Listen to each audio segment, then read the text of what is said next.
In this video, I'm gonna teach you how to use your Bybit virtual card. It's a very quick and easy process, so make sure to follow along.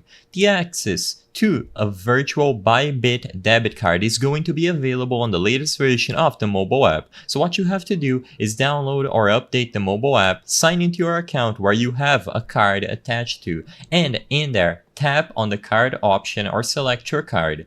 When you go over to your card dashboard, you will be able to access the Manage My Card option where you can see all of the details about your virtual debit card. Like I said, this is going to be automatically attached to your Bybit account as long as you activated your Bybit card. So if you don't see the option to manage your card and access the virtual debit card details, make sure that your Bybit card is properly activated and contact our customer support if you need additional help. As long as you see the option to manage your card and you select the virtual debit card, you will be able to show the details about the card and copy the card number, expiry date, and security code.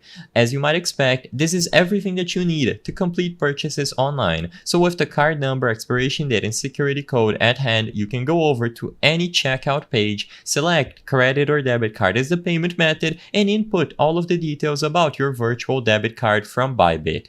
You will have to go through with this order and you will get a notification telling you to authenticate it within the Bybit app every time you use the virtual card. As long as you are redirected to the Bybit app and you approve the transaction that you are making, you will be able to make this purchase and use the Bybit virtual card. So the process is extremely straightforward. All that you have to do is activate your usual Bybit card and the virtual card is going to be available when you select your card, go over to the dashboard and see all of the details about it. I hope I was able to help you on how to use a Bybit virtual card. If this video helped you, please be sure to leave a like and subscribe for more quick and easy tips. Thank you for watching.